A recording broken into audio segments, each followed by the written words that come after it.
کہ جب ہم نے بی جے پی کے ساتھ الائنس کیا تو اس الائنس ایجنڈا آف الائنس کا یہ بہت بڑا حصہ تھا کہ جو ہی جموں کشمیر میں حالات بہتر ہو جاتے ہیں اسفا کو بھی ختم کیا جانا چاہیے اور سیکورٹی فورسز کو بھی سویلین ایریاز سے باہر نکالنا چاہیے. جہاں تک اسفا کا ریووکیشن ہے یا سویلین ایریاز سے سیکورٹی فورسز باہر نکالنے کی بات ہے، بیرکس میں آرمی کو بھیجنے کی بات ہے،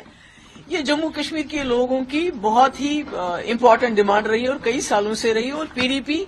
اس کی ہر وقت وکالت کرتی رہی ہے. اور یہی وجہ ہے کہ جب ہم نے بی جے پی کے ساتھ الائنس کیا تو اس الائنس ایجنڈا آف الائنس کا یہ بہت بڑا حصہ تھا کہ جو ہی جموں کشمیر میں حالات بہتر ہو جاتے ہیں اسفا کو بھی ختم کیا جانا چاہیے اور سیکورٹی فورسز کو بھی سویلین ایریاز سے باہر نکالنا چاہیے. تو آج جب ہوم منسٹر صاحب اس کی بات کرتے ہیں تو ہم یہ کہیں گے دیر آئے درست آئے، کیونکہ جب بھی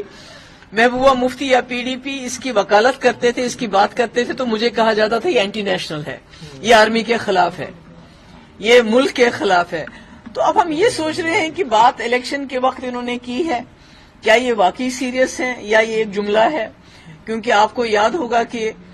جب انہوں نے کہا 2 کروڑ نوکریاں دیں گے ہر سال میں، انہوں نے کہا تھا کہ گیس کا سلنڈر کانگریس 450 میں دے رہی ہے، ہم 400 میں دیں گے. انہوں نے کہا تھا 15 لاکھ روپے ہم ہر غریب کے اکاؤنٹ میں جمع کرائیں گے. ایسا تو کچھ بھی نہیں ہوا. اور اس وقت میں سمجھتی ہوں کہ اگر واقعی امت شاہ صاحب سیریس ہیں، یہ کرنا چاہتے ہیں، کیونکہ ہم نے کئی ایریاز نے، مفتی صاحب نے اپنے ایریا میں جیسے اننت ناگ کا ہائی گراؤنڈ ہے، ٹٹو گراؤنڈ ہے، ہم نے کوشش کی تھی کہ جہاں آرمی کی ضرورت نہیں ہے وہاں سے ان کو نکال کے بیرکس میں واپس بھیجا جائے. اگر وہ واقعی امت شاہ صاحب سیریس ہیں تو آپ جانتے ہیں 2019 کے بعد ہمارے ہزاروں کی تعداد میں ہمارے لوگ نہ صرف جموں کشمیر کے جیلوں میں بلکہ جموں کشمیر کے باہر کے جیلوں میں بہت ہی عذاب میں ہیں. ان کے خلاف کوئی چارجز فائل نہیں کیے گئے ہیں،